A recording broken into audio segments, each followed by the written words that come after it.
Halo Sobat Trader, apa kabar Anda saat ini? Semoga kita semua dalam kondisi terbaik ya.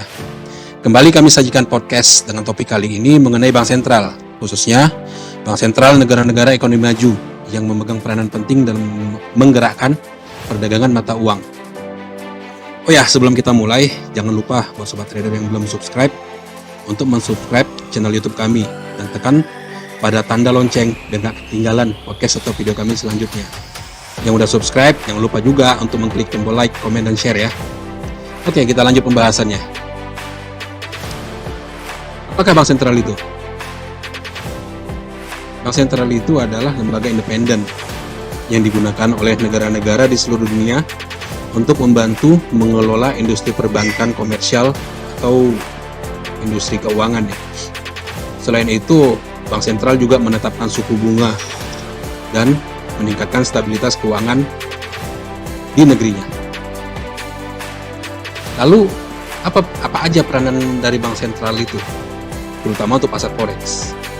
Oke, Bank Sentral memiliki peranan yang paling utama, yakni bertanggung jawab atas menjaga kondisi inflasi demi kepentingan pertumbuhan ekonomi yang berkelanjutan, serta berkontribusi menjaga stabilitas sistem keuangan secara keseluruhan.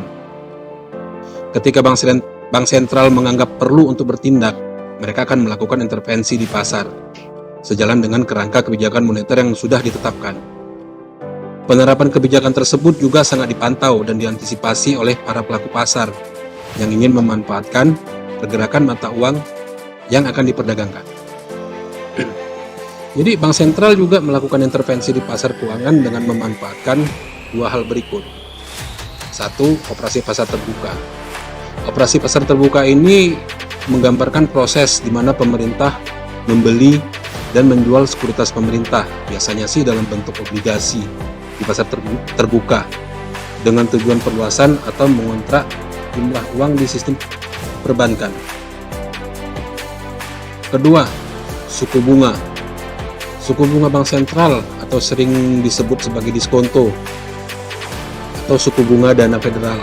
Itu biasanya sih untuk Federal Reserve ya, ditetapkan oleh Komite Kebijakan Moneter dengan maksud untuk meningkatkan atau menurunkan aktivitas ekonomi. Ini mungkin bentuk kontraintuitif, namun ekonomi yang terlalu panas menyebabkan inflasi, dan inilah yang harus diupayakan oleh Bank Sentral, menjaga inflasi pada tingkat yang seimbang. Bank Sentral juga bertindak sebagai lender of last resort. Di sini, jika pemerintah memiliki rasio utang terhadap PDB yang moderat dan gagal mengumpulkan uang melalui lelang obligasi, Bank Sentral dapat meminjamkan uang kepada pemerintah guna memenuhi kekurangan likuiditas sementara. Memiliki Bank Sentral sebagai lender of last resort meningkatkan kepercayaan investor. Investor lebih tenang karena pemerintah akan memenuhi kewajiban hutangnya. Dan ini berarti menurunkan biaya pinjaman pemerintah. Lalu mana saja yang disebut dengan Bank Sentral Utama? Mungkin itu ada jadi pertanyaan kita ya.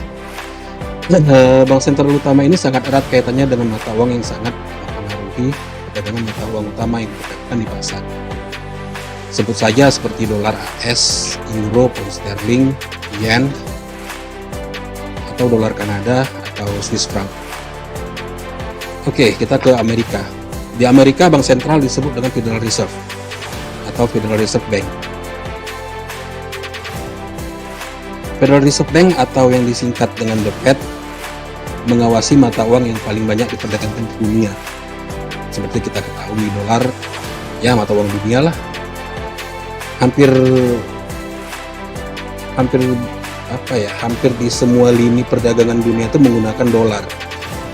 Setiap langkah The Fed ini memiliki implikasi tidak hanya terhadap dolar AS, tapi juga terhadap mata uang lainnya loh. Selanjutnya kita ke Eropa. Di Eropa itu ada namanya European Central Bank. Nggak sama seperti bank sentral lain. Bank sentral Eropa ini berfungsi sebagai bank sentral untuk semua negara anggota di Uni Eropa. European Central Bank atau disingkat ECB memprioritaskan pengamanan nilai euro dan menjaga stabilitas harga. Seperti kita ketahui, euro adalah mata uang kedua yang paling banyak beredar di dunia, dan oleh karena itu sangat menarik perhatian bagi para trader forex. Selanjutnya ada Bank of England. Bank of England beroperasi sebagai bank sentral Inggris dan memiliki dua tujuan. Ya, mirip sih dengan Federal Reserve. Tugasnya ya menjaga stabilitas moneter dan keuangan.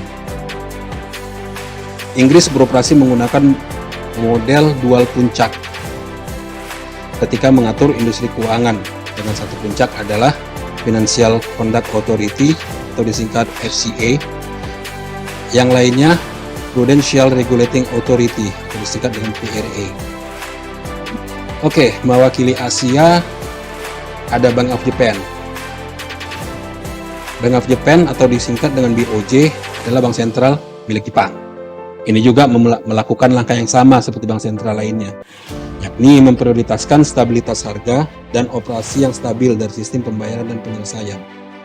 Tapi masih ada beberapa bank sentral di mana mata uangnya termasuk mata uang utama atau yang lebih dikenal dengan major currency, yang mana bank sentral tersebut mempengaruhi perdagangan mata uang negara itu dengan mata uang mayoritas lainnya. Malah juga mempengaruhi perdagangan mata uang negara asalnya dengan mata uang lainnya selain major currency atau sering dikenal dengan cross currency. Yang pertama itu ada Reserve Bank of Australia atau disingkat dengan RBA, yang mempengaruhi perdagangan dolar Australia. Selanjutnya ada Reserve Bank of New Zealand atau disingkat RBNZ lah bahasa Indonesianya, yang kebijakannya mempengaruhi perdagangan dolar Selandia Baru tentunya. Kemudian ada Bank of Canada disingkat dengan BOC, yang mempengaruhi perdagangan dolar Kanada. Oke, selanjutnya tanggung jawab dari bank sentral itu sendiri. Bank sentral didirikan untuk memenuhi amanat dalam melayani kepentingan publik.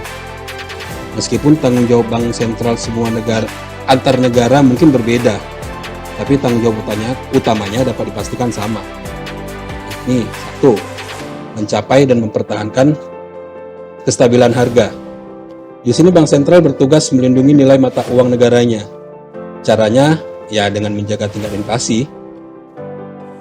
Kedua, mendorong stabilitas sistem keuangan. Bank sentral mewajibkan bank umum untuk melakukan serangkaian uji stres untuk mengurangi risiko sistemis di sektor keuangan. Selanjutnya yang ketiga, mendorong pertumbuhan ekonomi yang seimbang dan berkelanjutan. Secara umum ada dua jalan utama di mana suatu negara dapat merangsang ekonominya. Upaya ini melalui kebijakan fiskal atau belanja pemerintah atau kebijakan moneter. Ketika pemerintah telah kehabisan anggarannya, bank sentral masih dapat memulai kebijakan moneter sebagai upaya untuk merangsang perekonomian. Lalu yang keempat, bank sentral mengawasi dan mengatur lembaga keuangan. Di sini tugasnya mengatur dan mengawasi bank komersial demi kepentingan umum. Lalu yang kelima, upaya mengecilkan pengangguran.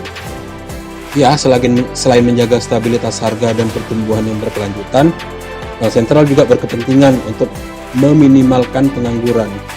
Ini adalah salah satu tujuan dari Federal Reserve.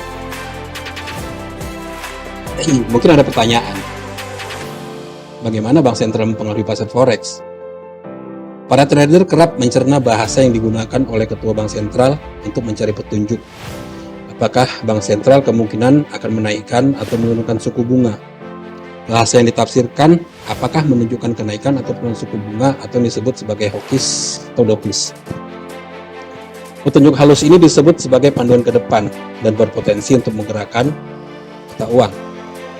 Para trader yang yakin bank sentral akan memulai siklus kenaikan suku bunga akan melakukan posisi panjang atau posisi buy ya terhadap mata uang terkait. Sementara yang mengantisipasi sikap dovish dari bank sentral akan berusaha mempertahankan posisi short atau posisi sell. Pergerakan suku bunga bank sentral memberi trader peluang untuk bertransaksi berdasarkan perbedaan suku bunga antara mata uang dua negara melalui carry trade. Trader dengan strategi ini ingin menerima suku bunga overnight untuk mentransaksikan mata uang dengan imbal hasil tinggi terhadap mata uang dengan imbal hasil rendah. Oke sobat trader, Itu tadi sekilas penjelasan mengenai apa itu bank sentral, apa peran dari bank sentral itu.